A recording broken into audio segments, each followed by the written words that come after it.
Hello students. तो चलिए आज शुरू करते हैं अपना सेशन। और क्वेश्चन नंबर 82 तक हमने कर लिए थे। आज 83 से स्टार्टिंग करेंगे। आप सभी को पता है, जो बच्चे जेईई मेंस और नीट के लिए तैयारी कर रहे हैं उनके लिए ये एक प्रैक्टिस सेशन है। और इनको कौन ज्वाइन कर सकता है? जो कहीं पे भी पढ़ रहे हो, कोई दिक्कत नहीं, किसी भी कोचिंग में पढ़ रहे हो, ऑनलाइन ऑफलाइन, चाहे जैसे भी पढ़ रहे हो आप लोग, यहाँ पे तो आके आपको क्वेश्चंस की प्रैक्टिस करनी होती है। एक चैप्टर के 100 क्वेश्चन कराए जाते हैं और वो 100 क्वेश्चन में पुराने नीट के आए हुए 5 साल के और जस्ट लास्ट ईयर के जो जेईई मेंस में आए हुए हैं वे क्वेश्चन प्रैक्टिस हो जाते हैं। और साथ में कुछ एक्स्ट्रा क्वेश्चन जो कराए जाते हैं वो बहुत अच्छे क्वेश्चन होते हैं, बढ़िया लॉजिकल क्वेश्चन होते हैं, जिसमें आपके सारे थ्योरेटिकली एक एक कॉन्सेप्ट आपका कवर हो जाता है। मतलब कुल मिला के अगर ये 100 क्वेश्चन आप करते हैं तो आप उस चैप्टर को एकदम कंप्लीट मान सकते हैं और फिर उसको तैयार करके एक तरफ रख सकते हैं। चलिए करते हैं शुरू। आज का चैप्टर 3 चल रहा है हमारा 12th का और क्वेश्चन नंबर 83 पे हम पहुंच चुके हैं। इससे पहले हम 2 चैप्टर और करा चुके हैं 12th के, चैप्टर 1 और 2। अब ये 3rd चैप्टर हमारा चल रहा है। 83 पे हम पहुंच चुके हैं बच्चों। चलो करते हैं शुरू। The effective resistance between A and B if resistance of each resistor is R will be. तो इन्होंने पूछा है the effective resistance between A and B, A और बी के बीच में इफेक्टिव रेजिस्टेंस बताइए। ए और बी के बीच में मतलब नेट रेजिस्टेंस बताना है। If resistance of each resistor R, सारे के सारे जितने रेजिस्टेंस यहाँ लगे हुए हैं सारे के सारे आर रेजिस्टेंस के हैं। बहुत आसान है, इस टाइप का क्वेश्चन हम पहले से कर चुके हैं। जरा इसको देखते हैं क्या बन रहा है इसमें। तो भाई साहब इसमें बन रही है सिमेट्री। अगर हम ए बी से इसको ऐसे कट करें, सर्किट को ऐसे काटें, तो जैसा ऊपर बन रहा है ऐसा नीचे बन रहा है। ए बी के अबाउट इसमें सिमेट्री आ रही है बच्चों। तो जब ए बी के अबाउट सिमेट्री आती है तो क्या किया जाता है, पहले आप कर चुके हैं ये काम। जब ए बी के अबाउट सिमेट्री आती है तो ए बी के परपेंडिकुलर बाइसेक्टर खींच लिया जाता है। परपेंडिकुलर बाइसेक्टर का मतलब एक ऐसी लाइन जो ए और बी के बिल्कुल बीच में से जा रही है परपेंडिकुलरली। और उस परपेंडिकुलर बाइसेक्टर, देखो फिर से सुन लो, जब ए बी के अबाउट सिमेट्री आएगी तो तब सर्किट में ए बी के बीचों बीच एक परपेंडिकुलर खींच लो। जो बीचों बीच परपेंडिकुलर होगा उसको बोला जाएगा परपेंडिकुलर बाइसेक्टर। मतलब बीच में है, बाइसेक्टर का मतलब बाइसेक्ट कर रहा है, बीचों बीच है और परपेंडिकुलर है, तो उसे कहोगे आप परपेंडिकुलर बाइसेक्टर। ये परपेंडिकुलर बाइसेक्टर हो गया। अब इस परपेंडिकुलर बाइसेक्टर के जितने भी पॉइंट होंगे, जैसे ये है, ये वाला है और ये वाला है, इन सब का पोटेंशियल एकदम बराबर होता है, सेम होता है।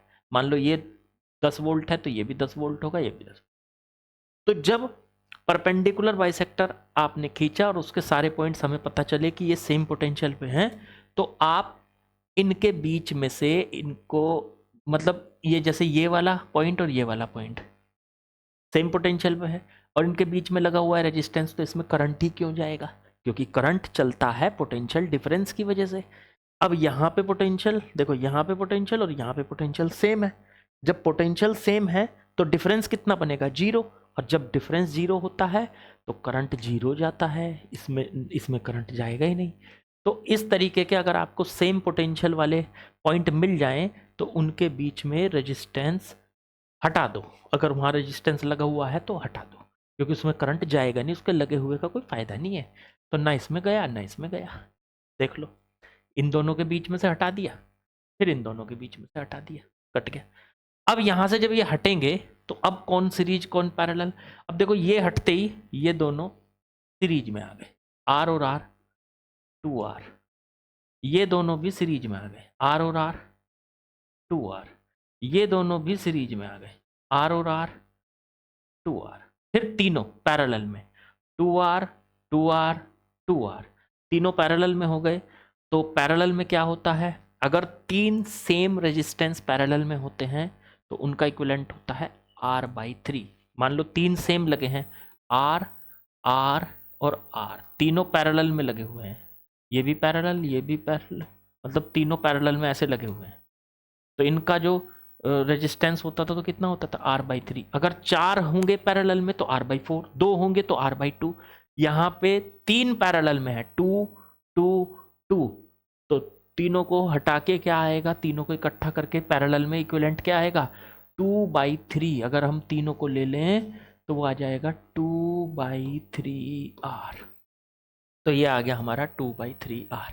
अब देखो ये R, ये बीच में सारा कुछ सॉल्व करके क्या आया 2/3R, और फिर ये R। अब ये तीनों हो गए सीरीज में। देखो पहले ये R, ये वाला R, ये R, फिर ये सब कुछ सॉल्व करके आया 2/3R।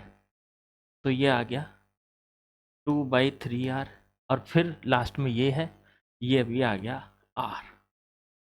ठीक है, A और B के बीच में ये A और ये हो गया बच्चों B।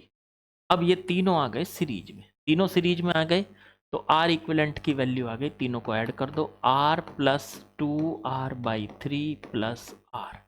तो ये सॉल्व करके आ गया है 2R 8/3R आ गया, 8/8R/3। आंसर चेक करो है क्या कोई सा, ये रसी 8R/3। एकदम आसान सवाल। बताओ समझ में आया कि नहीं आया, बताओ, कुछ भी दिक्कत हो तो वो भी बताओ। चलो चलते हैं अगले सवाल पे। चलो बच्चों दूसरे क्वेश्चन पे आते हैं। क्वेश्चन नंबर 84 लगा दिया है मैंने,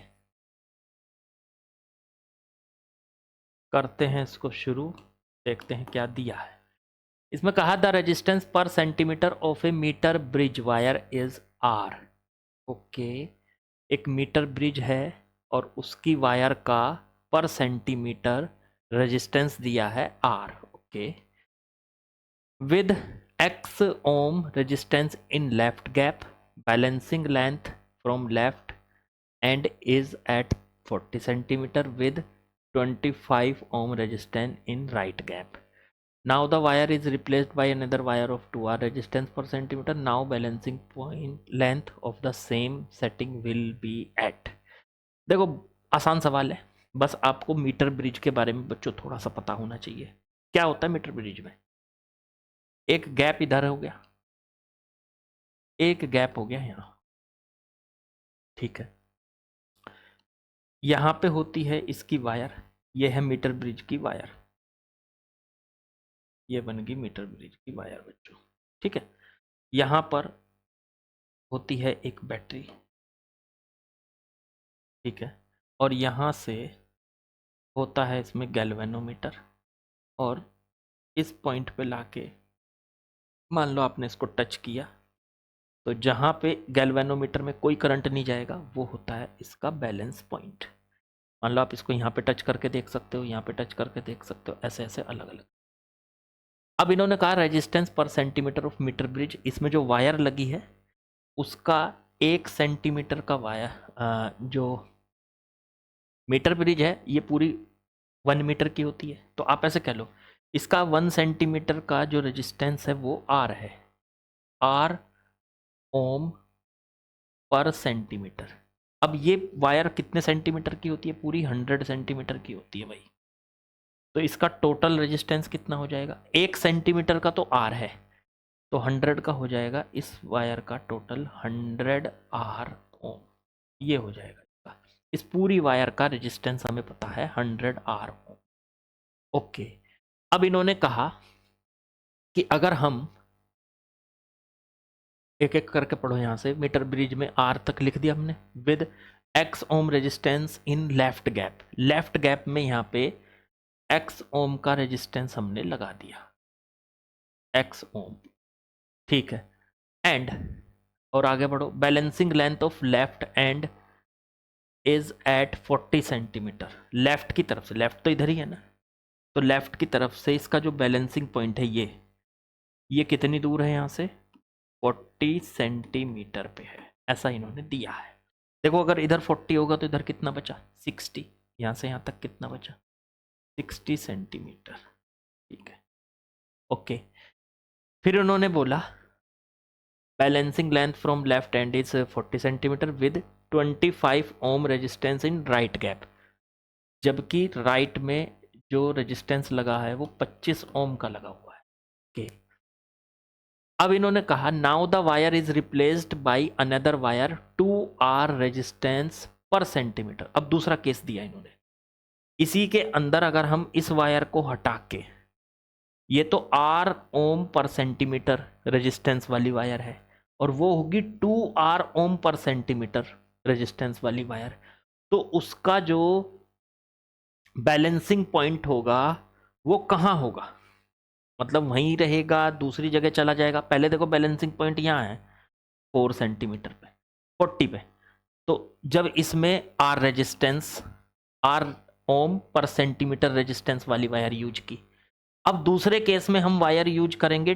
2R ओम पर सेंटीमीटर वाली, तो उस पूरी वायर का कितना रेजिस्टेंस होगा, अब 1 सेंटीमीटर में 2R ओम, तो 100 सेंटीमीटर में हो गया 200R ओम का रेजिस्टेंस। तो अब पहले केस में तो वायर का, इस वायर का जो रेजिस्टेंस है वो कितना है पहले केस में, तो पहले केस में वायर का रेजिस्टेंस है 100R और दूसरे केस में वायर का रेजिस्टेंस हो गया 200R। इसका बैलेंस पॉइंट देख चेक करो दूसरे केस में, पहले केस में तो बैलेंस पॉइंट कितना है 40, दूसरे केस में कितना होगा, तो मैं आपको बता दूं सेम रहेगा, फर्क ही नहीं पड़ता। अच्छा एक बात बताओ, वायर के रेजिस्टेंस से फर्क क्या पड़ेगा, वायर के रेजिस्टेंस का तो दोनों तरफ रेशो होता है। इधर देखो मैं आपको याद दिलाता हूं, बैलेंस पॉइंट कहां मिलता है, जहां पर इधर वाले लेफ्ट वाले रेजिस्टेंस और लेफ्ट वाली जो लेंथ है L1 कह दो इसको, इनका रेशो इक्वल हो जाए, राइट की तरफ का रेजिस्टेंस 25 और राइट की तरफ की लेंथ ये हो गई L2, इसके इक्वल हो जाए, ठीक है। तो यहां पे बैलेंस पॉइंट वहां पे मिलता है हमको जहां पे लेफ्ट साइड वाला दोनों रेजिस्टेंस और लेंथ, मतलब इसकी वायर का रेजिस्टेंस और ये जो लेफ्ट गैप में रेजिस्टेंस लगा, इनका रेशो, मतलब व्हीट स्टोन ब्रिज की कंडीशन पूरी फुलफिल होनी चाहिए। और इधर अब राइट की तरफ रेजिस्टेंस और राइट की तरफ की जो वायर है उसका उसकी लेंथ, लेंथ का मतलब रेजिस्टेंस ही हो गया, क्योंकि लेफ्ट वायर के राइट की तरफ की जो वायर है उसका रेजिस्टेंस उसकी लेंथ के प्रोपोर्शनल होगा। हर किसी का रेजिस्टेंस, कोई भी वायर हो तो हर किसी वायर का रेजिस्टेंस उसकी लेंथ के प्रोपोर्शनल होता है, यही तो था फॉर्मूला, है याद कर लो। तो क्या करते थे, कंडीशन क्या थी इसकी, तो कंडीशन थी कि लेफ्ट की तरफ का रेजिस्टेंस जो गैप में लगा है और लेफ्ट की तरफ की जो वायर की लेंथ है उसका रेशो L1 है, ये L2 लिख दिया मैंने, और फिर राइट की तरफ का रेजिस्टेंस और राइट की तरफ की जो वायर है उसकी लेंथ L2, उनका रेशो आपस में बराबर हो जाएगा। तो जिस पॉइंट पे ये रेशो बराबर होगा वही पॉइंट कहलाएगा उसका बैलेंस पॉइंट। तो यहां बैलेंस पॉइंट है 40, तो L1 की वैल्यू तो 40 दे रखी देखो इसने, और L2 की वैल्यू हो गई 60, ठीक है। अब एक बात सोचो, यहां 40 और यहां 60, यहां पे वायर की जो रेजिस्टेंस है उसके बढ़ने से, अगर मान लो रेजिस्टेंस इसका डबल कर दिया आपने पर सेंटीमीटर, तो फिर 40 वाले की तरफ का रेजिस्टेंस भी डबल हो जाएगा, मतलब L1 का रेजिस्टेंस डबल हो जाएगा, और 60 वाले की तरफ का रेजिस्टेंस भी डबल हो जाएगा क्योंकि आपने वायर का रेजिस्टेंस डबल कर दिया। तो उससे क्या होगा, अगर ये भी डबल हुआ ये भी डबल हुआ, 2 से 2 कट जाएगा, कंडीशन तो वहीं की वहीं रहेगी। इसका मतलब हमारा जो ये पॉइंट है, कौन सा पॉइंट है ये हमारा, जहां पर हमें बैलेंसिंग पॉइंट, देखो ये रहा न्यू बैलेंसिंग पॉइंट, तो ये नया बैलेंसिंग पॉइंट भी वहीं होगा ना, उसी पॉइंट पे, पहले वाले पे ही, जहां पे पुराना बैलेंसिंग पॉइंट है वहीं पे नया बैलेंसिंग पॉइंट है। क्यों, क्योंकि इस वायर का रेजिस्टेंस डबल करने से कोई फर्क नहीं पड़ा, लेफ्ट गैप मतलब लेफ्ट साइड की जो वायर है L1 लेंथ वाली, इधर इधर वाली, उसका भी डबल हो गया और राइट साइड वाली का भी डबल हो गया, दोनों तरफ को अगर डबल डबल कर देंगे, यहाँ भी डबल यहाँ भी डबल, 2 से 2 कट जाएगा, फिर वही कंडीशन आ जाएगी वापस। तो इसका मतलब तो ये हुआ कि इसमें आप किसी भी रेजिस्टेंस की वायर यूज करो, जो वायर होती है इसमें किसी भी रेजिस्टेंस की वायर यूज करो, उसका रेजिस्टेंस डबल करो ट्रिपल करो, बैलेंस पॉइंट पे कोई फर्क नहीं पड़ेगा। उसका मैंने आपको पूरा रीजन दे दिया, तो यहाँ पे कुछ भी फर्क नहीं पड़ रहा। आंसर हमारा जो हो जाएगा वो 40 सेंटीमीटर हो जाएगा बच्चों, बिल्कुल आसान। इसमें कोई फर्क नहीं पड़ने वाला है। चलो अगले सवाल पे चलते हैं।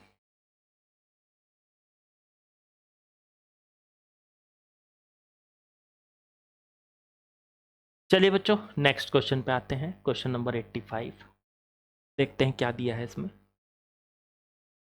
इसमें कहा है the value of unknown resistance x for which the potential difference between b and d will be 0 in arrangement is shown in figure.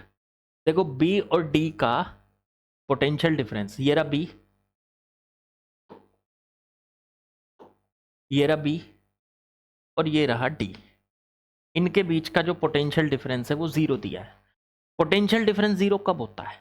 जब जो b का पोटेंशियल है, मान लो b का पोटेंशियल 10 वोल्ट है तो d का भी 10 वोल्ट है, तभी तो इनके बीच का डिफरेंस 0 होगा। 10 माइनस 10 0 आ जाएगा।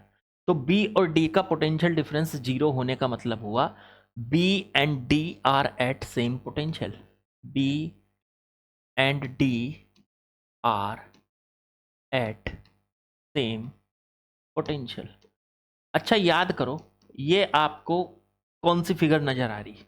सर व्हीटस्टोन ब्रिज जैसी नजर आ रही है, पता नहीं बैलेंस है कि नहीं है। तो B और D सेम पोटेंशियल पे है, इसका मतलब बैलेंस होंगे।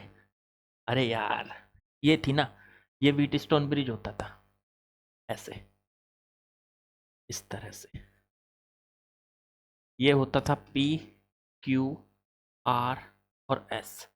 बीच में मान लो गैल्वेनोमीटर लगा दिया या कुछ भी लगा दिया, रेजिस्टेंस लगा दिया, इधर बैटरी लगा दी, ये होता था व्हीटस्टोन। ये भी तो ऐसा ही है, बस ये दो सीरीज में पैरेलल में इनको सबको इकट्ठा कर लेंगे हम, कोई दिक्कत मत मानो, ठीक है। तो अब ये जो है व्हीटस्टोन ब्रिज होता था ऐसा। अब व्हीटस्टोन ब्रिज जब बैलेंस होता था, बैलेंस व्हीटस्टोन ब्रिज होता था, कब होता था? जब P और R का रेशो P बटे R बराबर होता था Q बटे S, Q बटे S के इक्वल। तो तब कहते थे हम कि व्हीटस्टोन ब्रिज बैलेंस हो चुका है। और जब व्हीटस्टोन ब्रिज बैलेंस हो जाता था तो गैल्वेनोमीटर में करंट कितना आता था? 0 आता ही नहीं था, करंट आता ही नहीं था। तो वो क्यों नहीं आता था? क्योंकि ये जो दो पॉइंट है, एक ये और एक ये, मान लो ये पॉइंट है B और ये है D, तो इन दोनों पॉइंट के बीच का पोटेंशियल डिफरेंस 0 हो जाता था। जो पोटेंशियल B का है वही D का है, तो डिफरेंस कितना आएगा? 0 आएगा। ये होती थी व्हीटस्टोन ब्रिज की कहानी कि व्हीटस्टोन ब्रिज बैलेंस है अगर, तो उसके ये जो दो पॉइंट है, इन पॉइंट का पोटेंशियल डिफरेंस 0 होगा, तब कहा जाएगा कि ये बैलेंस हो चुका है। इसको कहते हैं बैलेंस्ड व्हीटस्टोन ब्रिज, और ये इसकी बैलेंसिंग की कंडीशन है। हमेशा इनका, इन दोनों का रेशो और इन दोनों का रेशो सेम आना चाहिए, इन दोनों का रेशो आपस में एक दूसरे के, तब बैलेंस माना जाएगा। अब इन्होंने क्या कह रखा है कि B और D सेम पोटेंशियल पे, इसका मतलब ये व्हीटस्टोन ब्रिज कैसा है? बैलेंस है। अब बैलेंस होगा तो इधर वालों का रेशो और इधर वालों का रेशो सेम रहेगा। चलो कर दो। अब कैसे करें इसको? देखो ये दोनों तो सीरीज में दिख रहे हैं मुझे, 12 और 12 24 हो गया, 24। फिर ये 24 ये 24 आ गए किसमें? पैरेलल में। तो पैरेलल में क्या हो जाता है? आधे हो जाते हैं, अगर सेम है तो आधे हो जाते हैं। तो 24 24 का आधा कितना हो गया? 12। इसका मतलब ये तीनों हटा के इधर तो लग गया 12 ओम। चलो जी, ये 1 ये 1, ये दोनों पैरेलल में है, आधा हो जाएगा 1/2, 1/2 ओम। चलो जी, अब ये दोनों पैरेलल में है तो 6 ओम हो जाएगा, और फिर ये इसके साथ सीरीज में है तो इधर हो जाएगा ये 6 + x। देखो 12 12 तो 6 हो गया, और फिर इसके साथ ये x जो है ये सीरीज में है, तो 12 12 तो 6 हो गए, और x ऐड हो गया तो 6 + x आ गया। फिर इधर ये आ जाएगा 0.5 ओम, ठीक है। और ये बैटरी लगी है इधर कितनी? 14.5 वोल्ट की बैटरी लगी, ये है जी। अब यहां से अगर इन दोनों का रेशो आपस में इक्वल होगा तो ये बैलेंस हो जाएगा, जो कि इन्होंने पहले ही दे दिया कि इन दोनों पॉइंट का पोटेंशियल सेम है, इन दोनों के बीच का पोटेंशियल डिफरेंस 0 है, तो इनका पोटेंशियल सेम होगा, जो B का होगा वही D का होगा। तो इसका मतलब ये बैलेंस है तो इधर का रेशो और इधर का रेशो क्या आना चाहिए, इक्वल। करो तो इधर का रेशो कितना आएगा, 12 अपॉन में 6 प्लस एक्स, और इधर का रेशो 1/2, 1/2 को क्या लिख सकते हो, 0.5 ओम। तो इधर का रेशो आएगा 0.5 और ये इन दोनों का 0.5 बटे 0.5, ये कट के क्या आ गया 1। तो ये आ गया 12 बटे 6 प्लस एक्स इक्वल्स टू 1 बटे 1। क्रॉस मल्टीप्लाई कर लो, 6 प्लस एक्स इक्वल्स टू 12, तो x equals to 12 minus 6, x equals to 6 ohm. यही हमारा आंसर है। और बच्चा सवाल एकदम आसान। चलो अगले सवाल पे आएंगे। चलिए बच्चों अगले क्वेश्चन में आते हैं, question number 86।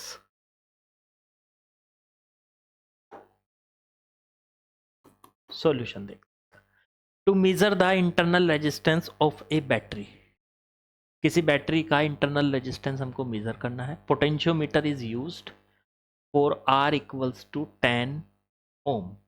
The balance point is observed at L equals to 500 centimeter and 4R is equal to 1. The balance point is observed at 400 centimeter. The internal resistance of battery is approximately, battery का internal resistance क्या होगा।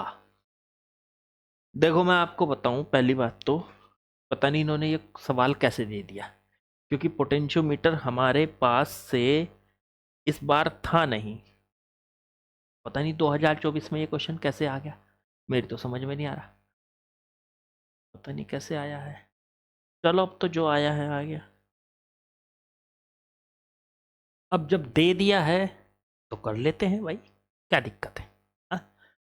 तो कहा है इसमें, to measure the internal resistance of battery potentiometer is used for R is equal to 10 ohm. The balance point is observed at 500 centimeter. For R is equal to 1 ohm, the balance point is observed at L is equal to 400 centimeter. The internal resistance of battery is approximately. चलो ठीक है निकालते हैं। पहले तो मैं आपको ये याद दिलाऊं कि इंटरनल रेजिस्टेंस किसी पोटेंशियोमीटर से कैसे कैलकुलेट किया जाता था। उसके लिए आपके पास फॉर्मूला क्या है, अगर फॉर्मूला पता है तो फिर क्या दिक्कत है। ठीक है, तो मैं याद दिलाता हूं आपको। इंटरनल रेजिस्टेंस किसी भी बैटरी का स्मॉल r, वो होता था कैपिटल R। ये जो कैपिटल R है, यहाँ पे ये रेजिस्टेंस हमें अपनी मर्जी से लेना होता था, कोई भी रेजिस्टेंस लगा सकते थे। ठीक है, तो इन्होंने एक बार कैपिटल R को 10 ओम लगाया और एक बार कैपिटल R को 1 ओम लगाया, मतलब दो केस दे रखे इन्होंने, तो दोनों केस को हम अलग अलग सॉल्व करेंगे। तो ठीक है, कैपिटल R ऊपर आता था इसमें L1 बटे में L2, बेसिकली ऐसे कर लो इसको, L डैश अपॉन में L माइनस में 1। ये L डैश जो होता था, L डैश नहीं, बेसिकली ऊपर रखो L, ऊपर रखो L। L जो था ये कैपिटल L कर लो इसको, कैपिटल L। ये पूरी वायर की लेंथ, जो इसमें हम पोटेंशियोमीटर में जो वायर लेते हैं उसकी पूरी लेंथ, वो तो हमें दी नहीं है, उसको कैपिटल L ले लेते हैं, और जहां पे बैलेंस पॉइंट मिलेगा उसको ले लेते हैं स्मॉल l और -1। ये था जी फॉर्मूला, ये हमें यूज करना था इसमें फॉर्मूला। तो बैलेंसिंग पॉइंट हो गया आपके पास जहां पे, तो उसको रखते हैं नीचे और पूरी वायर की लेंथ लेते हैं l। अब हमें ये तो पता नहीं l कहाँ है, चलो करेंगे इसका भी इंतजाम। इस फॉर्मूले को लगाना है। अब एक बार तो इन्होंने क्या किया, कैपिटल R की वैल्यू 10 ओम ले ली, तो उससे बैलेंस पॉइंट कहाँ मिला, 500 सेंटीमीटर पे। ठीक है, तो स्मॉल r इक्वेशन बनाने जा रहा हूँ, small r equals to capital R की वैल्यू ले ली मैंने 10, और ये आ गया कैपिटल L बटे स्मॉल l की वैल्यू जगह आ गया 500 सेंटीमीटर -1। ठीक है, सेंटीमीटर में ही रख देते हैं इसको। चलो ठीक है, एक इक्वेशन तो ये बन गई।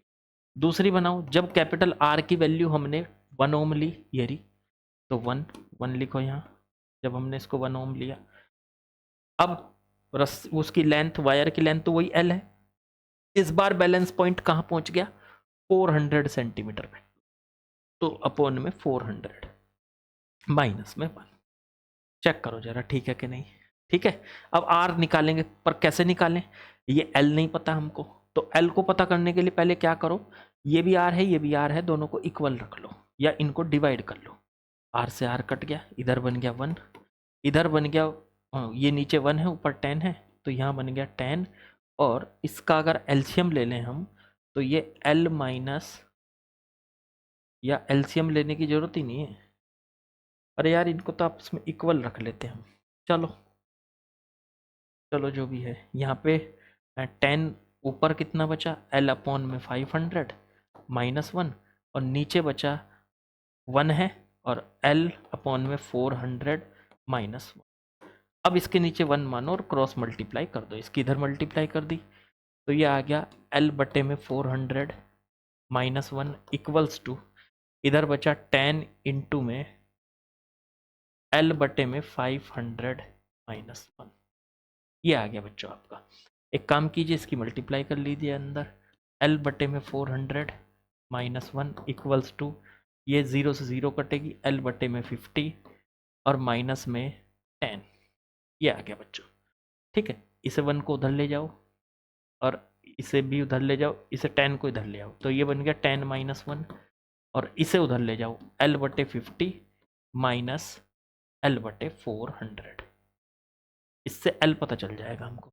चलो एलसीएम ले लो, एलसीएम आ गया हमारा 400, 50 से इसको काटो तो 8 आ जाएगा, 8L माइनस 400 से तो L, और 10 माइनस 1 बचा 9। ठीक है, इसकी इधर मल्टीप्लाई करो, ये बचा 7L बाई 400, इसकी इधर मल्टीप्लाई करेंगे तो L की वैल्यू आ गई 400 इंटू में 9 बटे में 7, ये हो गया 3600 बटे में 7।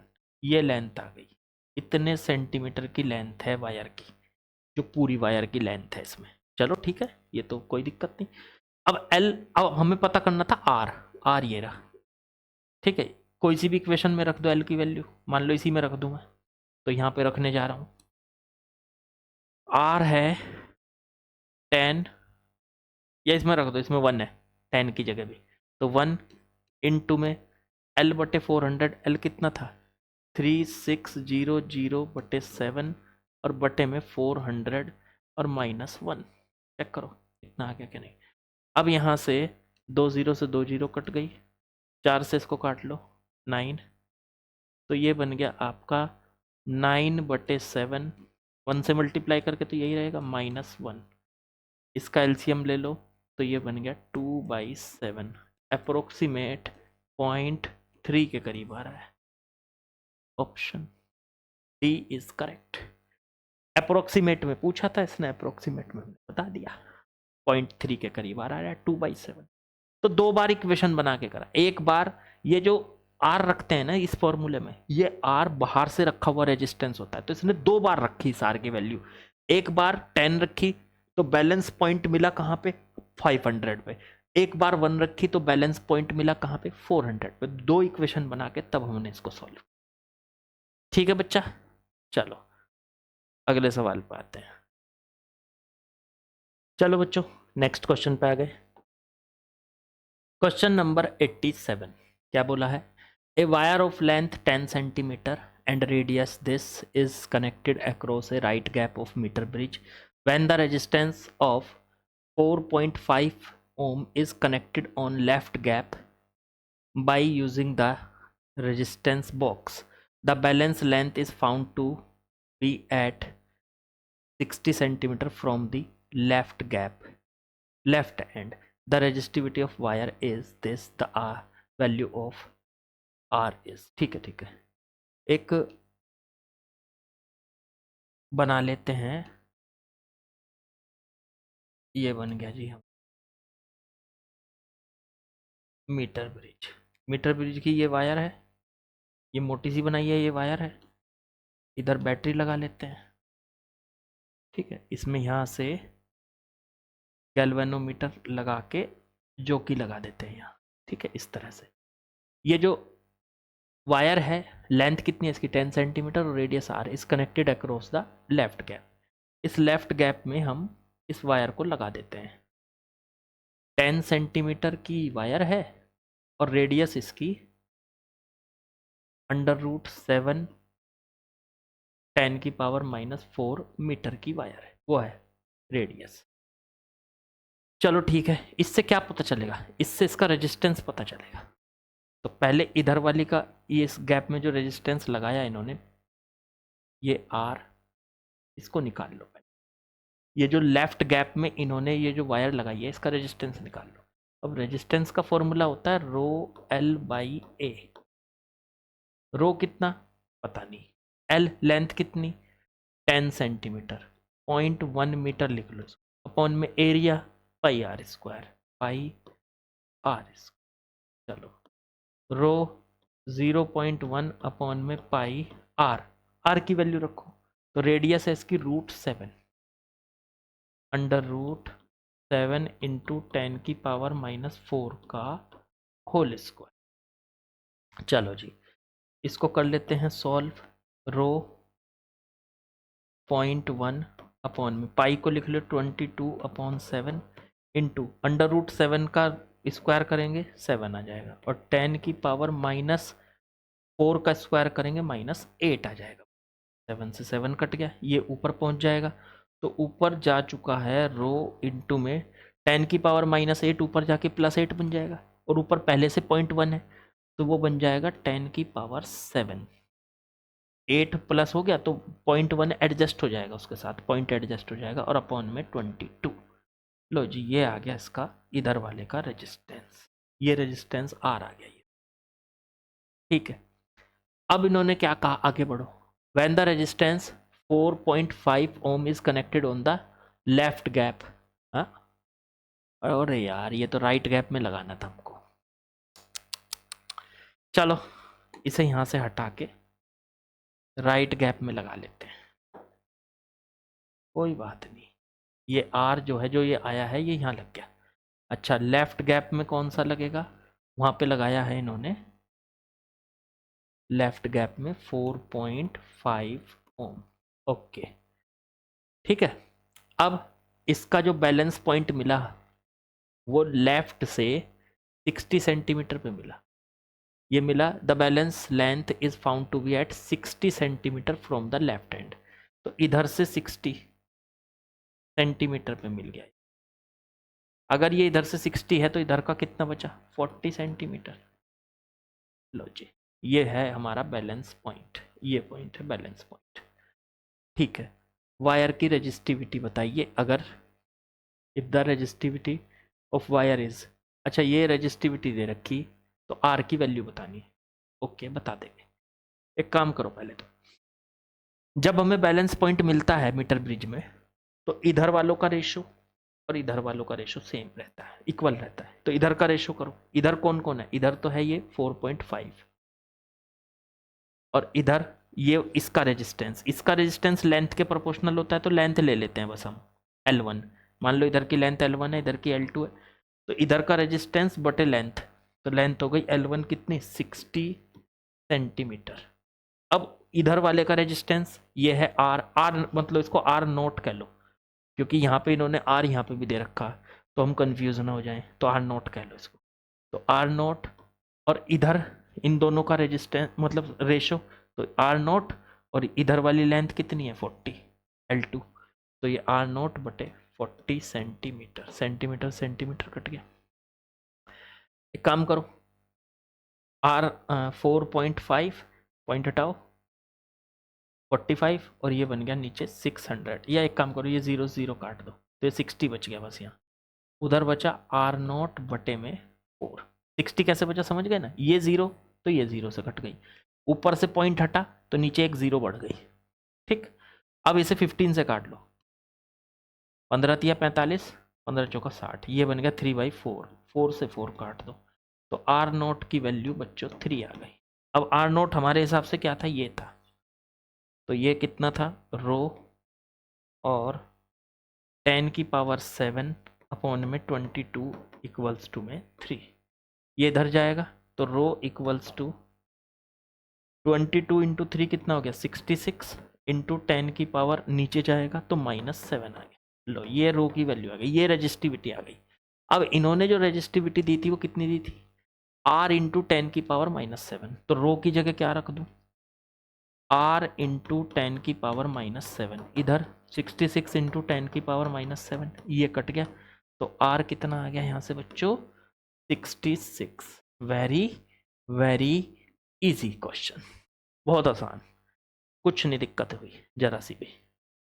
ठीक है, कुछ भी डाउट हो तो कमेंट करो, जरूर कमेंट करके बताओ, जो भी डाउट होगा क्लियर करूंगा। ठीक है, कुछ भी डाउट होगा क्लियर करूंगा। ठीक है, लिख लो जरा इसको, और क्वेश्चन पहले खुद से ट्राई किया करो, मैं बार बार कहता हूँ पहले खुद से ट्राई होना चाहिए, फिर मेरे से सॉल्व कर जो भी मैं सॉल्व कराता हूँ फिर देखो, फिर कराओ मेरे से सॉल्व। चलो चलो बच्चा पार्टी, आते हैं 88, बड़ा सा क्वेश्चन, बड़ा सा क्वेश्चन है, देखते हैं कितना बड़ा है। बोला है to measure the temperature coefficient of resistivity alpha for a semiconductor an electrical arrangement shown in figure, okay, is prepared. The arm BC arm is made up the semiconductor. ये जो है ये एक सेमीकंडक्टर मटेरियल से बनी हुई है, B से सी तक के बीच की जो आर्म है। ठीक है, the experiment is being conducted at 25 degree centigrade, ये पूरा एक्सपेरिमेंट 25 डिग्री सेंटीग्रेड पे परफॉर्म किया जा रहा है। And resistance of the semiconductor arm is 3 मिली ओम, ये दे रखा है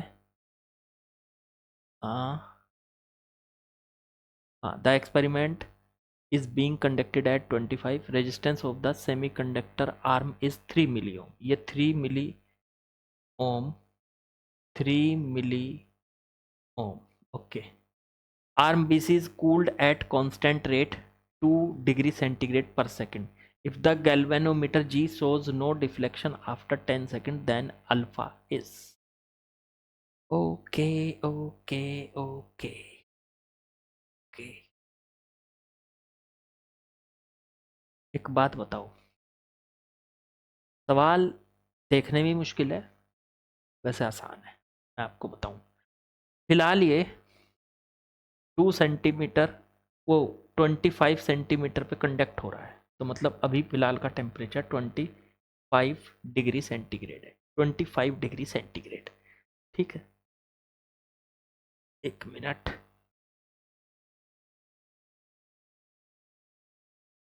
जरा और लगा दो।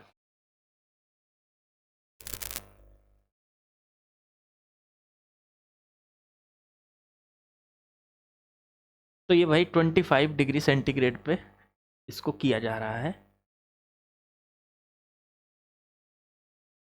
25 डिग्री सेंटीग्रेड पे। एक मिनट में ये देख लो सही आ रहा कि नहीं।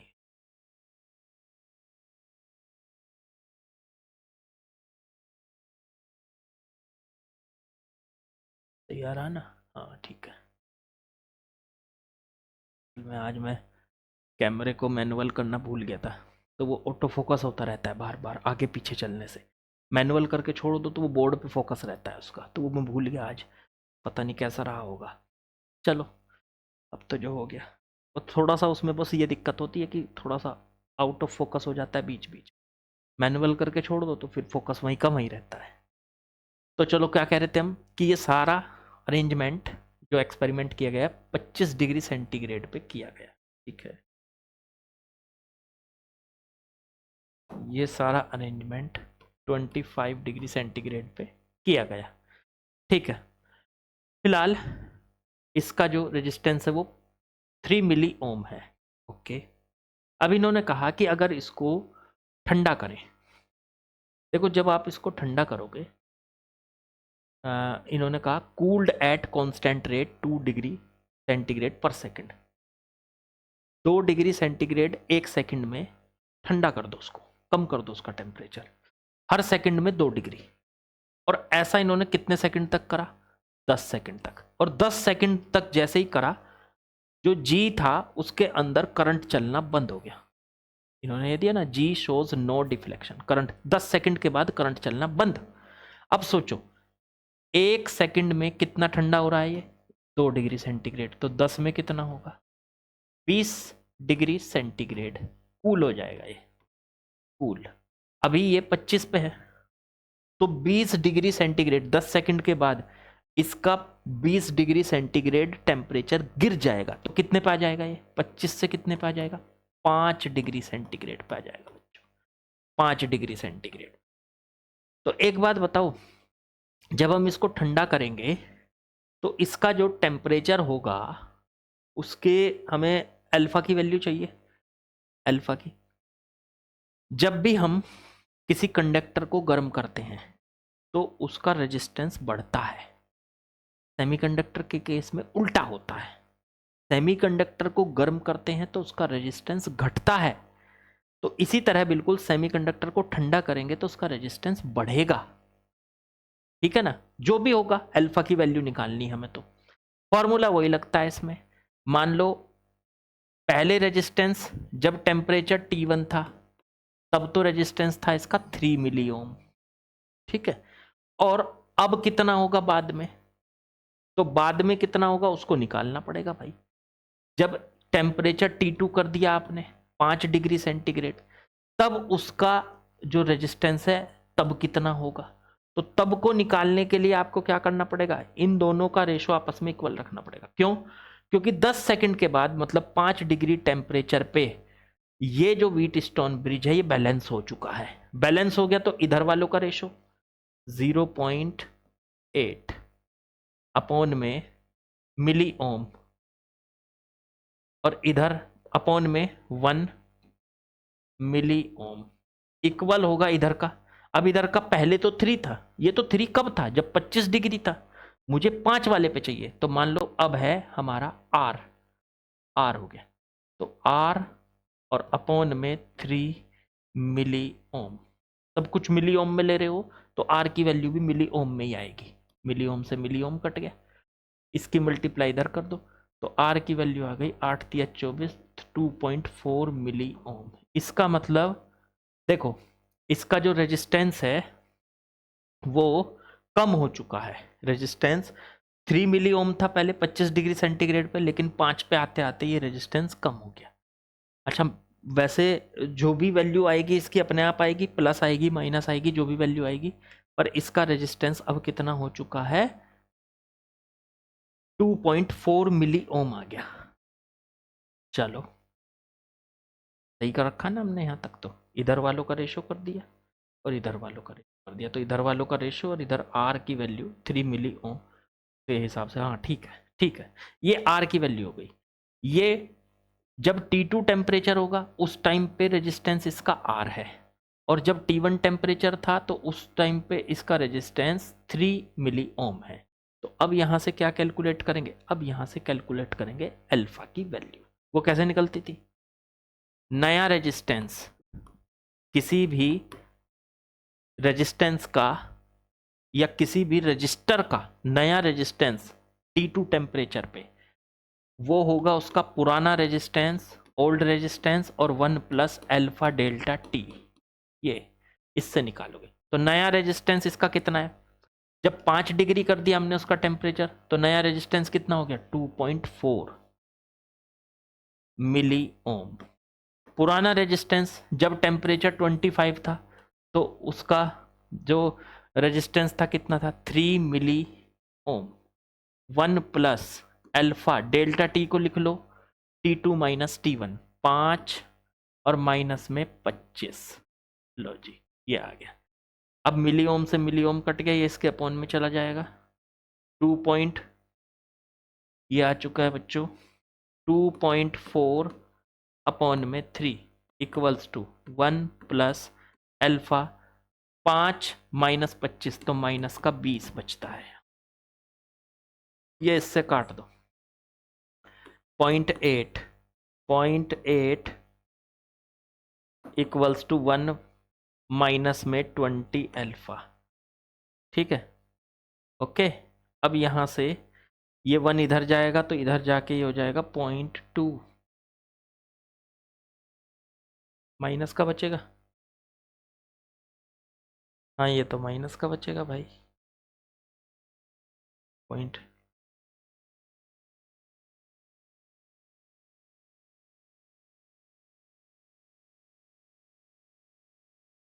T2 माइनस T1, अल्फा की वैल्यू नेगेटिव में आनी चाहिए।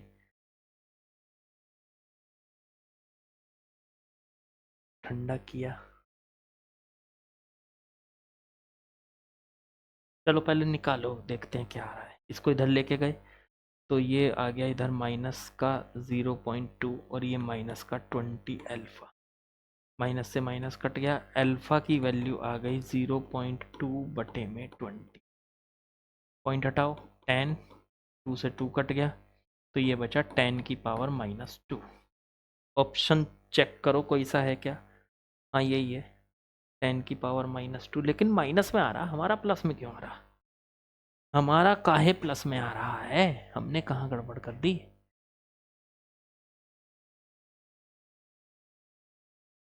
हमारा प्लस में क्यों आ रहा? भाई हमारा आंसर बिल्कुल करेक्ट है, अल्फा की वैल्यू पॉजिटिव में आ रही है, हमारे हिसाब से बिल्कुल करेक्ट आ रही है। और हमारे हिसाब से ही नहीं, बिल्कुल ये इसमें सेटिस्फाई भी हो रही है। हाँ इन्होंने जो ये नेगेटिव दे रखी है इनके हिसाब से सेटिस्फाई नहीं हो रही। अच्छा देखो एक बात सोचो, अगर इनकी बात मान ली जाए अल्फा नेगेटिव है तो यहाँ नेगेटिव आएगा, नेगेटिव आएगा अंदर से 5 माइनस 25, ये भी नेगेटिव है, नेगेटिव इंटू नेगेटिव पॉजिटिव, ये पूरी टर्म पॉजिटिव हो जाएगी, पॉजिटिव प्लस 1 पॉजिटिव रहेगी, पॉजिटिव रहेगी मतलब ये टर्म 1 से बड़ी हो जाएगी, तो 3 से मल्टीप्लाई करके ये पूरी टर्म 3 से बड़ी हो जाएगी, जबकि इधर 2.4 है 3 से कम।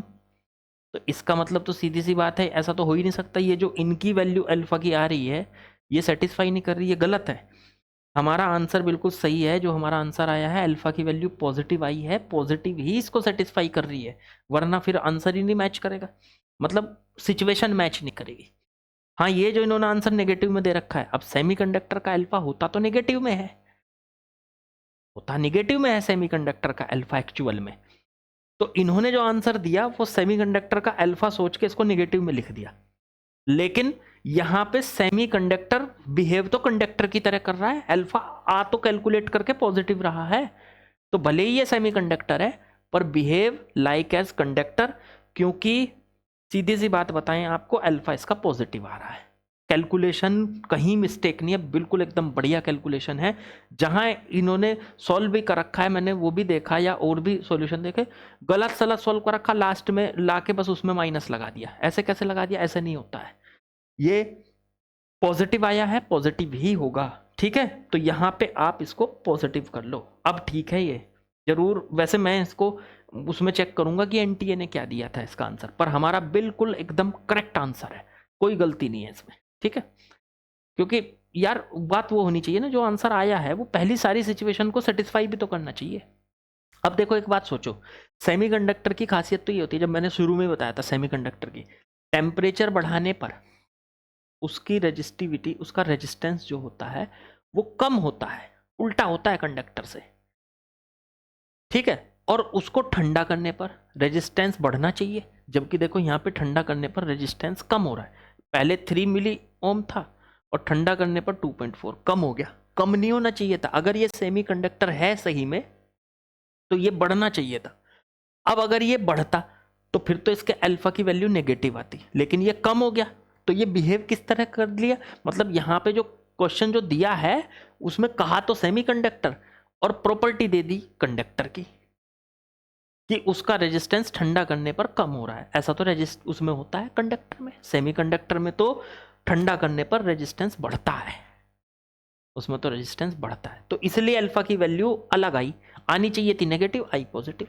क्योंकि इन या तो ये सवाल ही गलत मान लो आप कि सवाल की लैंग्वेज ही में ही सेमीकंडक्टर की जगह कंडक्टर कर लो, तब ठीक आएगा इसका आंसर। और या फिर भाई अगर जो मान लो आप सवाल को ठीक मानते हो तो फिर ऑप्शन गलत है, ये प्लस आना चाहिए था इसमें, तो तब जाके ये होगा। और मेरे ख्याल से आप लोगों को आ गया समझ, बात क्लियर हुई या कुछ डाउट हो तो बताओ, जरूर बताना। कमेंट में बताना बच्चों, ठीक है। चलो बढ़ते हैं आगे। चलो भाई नेक्स्ट क्वेश्चन पे आते हैं। Question number 89। क्या कहा है इसने? ए गैल्वेनोमीटर जी ऑफ 2 ओम। अच्छा, ये गैल्वेनोमीटर है और ये 2 ओम का है। अच्छा, इसका रेजिस्टेंस दिया है। Is connected in given circuit the ratio of charge stored in C1 and C2। Question करा चुका हूं मैं ये पहले। कहाँ कराया है? ये कराया है मैंने कैपेसिटर में।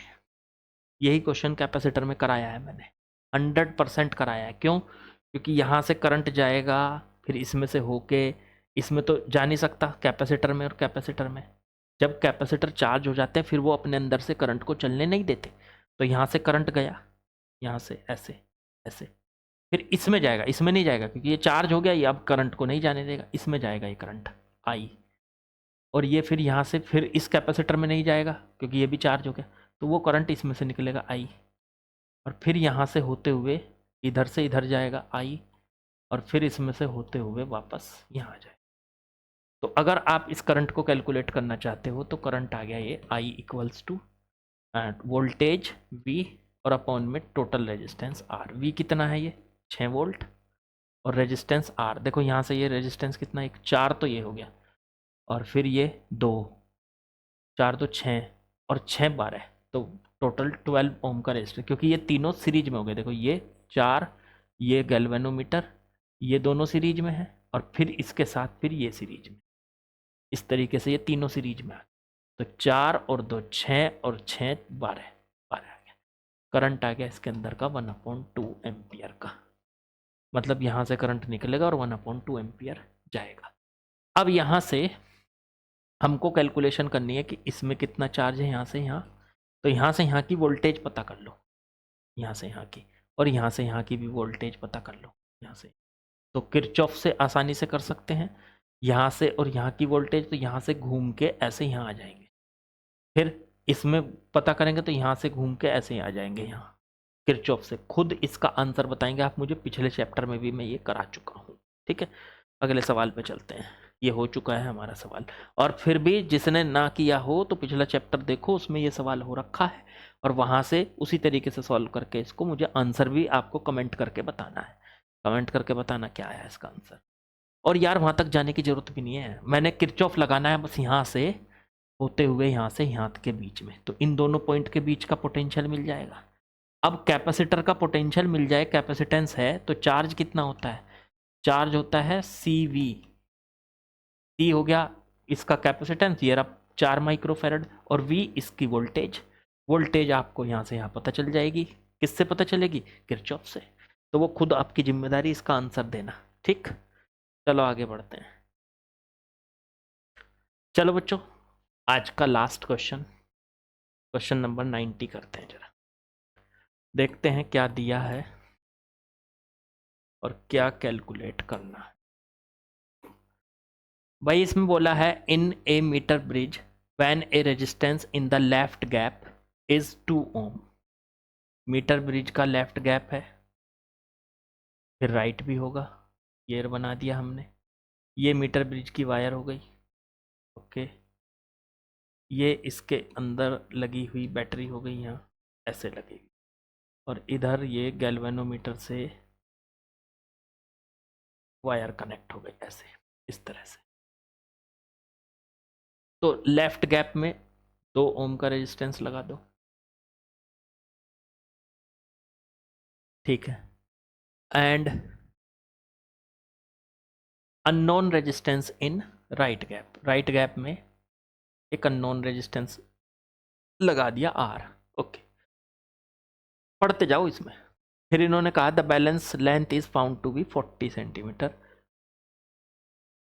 On shunting the unknown resistance with 2 ohm the balance length change by. अगर इसके साथ 2 ओम का रेजिस्टेंस और जोड़ दें इस R के साथ, मान लो हमने यहाँ 2 ओम का रेजिस्टेंस और जोड़ 2 ओम, ठीक है, इससे शंट कर दिया, तो इसकी बैलेंस लेंथ कहाँ चली जाएगी? फिलहाल बैलेंस लेंथ कहाँ पे है? मान लो 40 सेंटीमीटर पे है पहले केस में, और जब इसके साथ 2 ओम का रेजिस्टेंस और कनेक्ट कर दोगे तो बैलेंस लेंथ कहाँ चली जाएगी? अच्छा देखो, इधर 40 तो इधर 60। ठीक है, पहले एक काम करो, पहले ये 2 ओम का रेजिस्टेंस अभी मत लगाओ, अभी नहीं लगा रहे हम, पहले सीधे आर को रखो, तो इससे इक्वेशन बना लो, आर पता चल जाएगा, इसका और इधर वाली लेंथ का रेशो। तो आर आर क्या, सीधे लिख देता हूँ 2 ओम और बटे इधर की लेंथ कितनी 40, इक्वल इधर वाला रेजिस्टेंस ये और इधर की लेंथ, तो आर अपॉन में 60, 0 0 काट दो, इसकी इधर मल्टीप्लाई कर लो, 2 से इसको काट दो और 6 इधर ले जाओ, 2 से इसको काट लो, 3 रह गए, इधर ले जाओ तो आर की वैल्यू 3 आ रही है, इसका मतलब ये अननोन रेजिस्टेंस कितना है 3 है। चलो अब दूसरा केस, अब हमने क्या किया, इसको तो जू का तू रखा 2 ओम और इस वाले आर के साथ ये जो आर था इसको शंट कर दिया हमने, शंट करने का मतलब हमने इसके पैरेलल में 2 ओम लगा दिया, शंट कर दिया ना, यहाँ ये कहा इसने, इसको शंट कर दिया, अननोन रेजिस्टेंस को हमने शंट कर, अननोन रेजिस्टेंस जब तक था तो हमने पता कर लिया कितना है, ये 3 है, और अब इसका बैलेंस पॉइंट बताओ कहाँ आएगा, तो मान लो अब इसका बैलेंस पॉइंट आएगा यहाँ पे बैलेंस पॉइंट आएगा, तो ये लेंथ ले ली हमने x, बैलेंस पॉइंट है जहाँ, तो इधर वाली कितनी होगी 100 माइनस x, अब इनका रेशो और इनका रेशो आपस में क्या रहना चाहिए, सेम, x निकल आएगा यहाँ से 2/x, अगर ये बैलेंस पॉइंट है तो इधर दोनों का रेशो और इधर के दोनों का रेशो सेम आएगा। अच्छा ये दोनों पैरेलल में है तो टोटल कितना हो जाएगा 3 × 2/3 + 2, तो ये आ जाएगा 6/5, तो ये आ गया 6/5 अपॉन में 100 माइनस x, मल्टीप्लाई इस तरफ, तो ये आ जाएगा आपका 3 बार कट गया, इसकी इधर multiply 100 minus x is equal to 3/5x, इसे उधर लेके जाओ तो 100 equals to 3/5x plus x, अब इसके साथ इसका एलसीएम 8/5x, तो ये आ चुका है आपका 100 इक्वल्स टू 8/5x, तो x इक्वल्स टू 8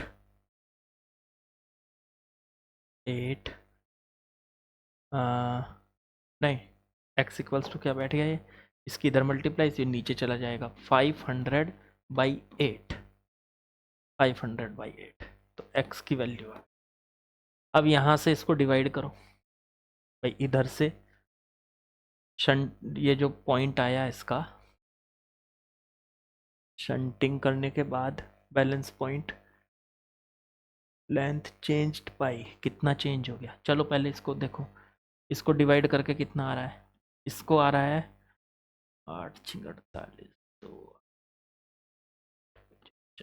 ये आ गया 62.5 सेंटीमीटर पे इसका बैलेंस पॉइंट आ गया नया, जो नया बैलेंस पॉइंट होगा इसका यहाँ होगा आंसर ये, पर नहीं ये नहीं है आंसर, क्यों, क्योंकि उसने पूछा चेंज कितना हुआ, बैलेंस पॉइंट जो है ये बैलेंस लेंथ है, वो चेंज कितनी हुई, चेंज बाई, तो पहले कहाँ पे था 40 पे था, ये रहा देखो 40 पे, अब आया 62.5 पे, तो चेंज कितना आया, चेंज, तो चेंज को कैसे निकालेंगे, 62.5 में से 40 को माइनस कर लो, तो 22.5 पे आएगा आंसर, तो आंसर आ गया 22.5 सेंटीमीटर, ऑप्शन ए, देखो यही दे रखा है आपको, बोलो समझ में आया कि नहीं आया।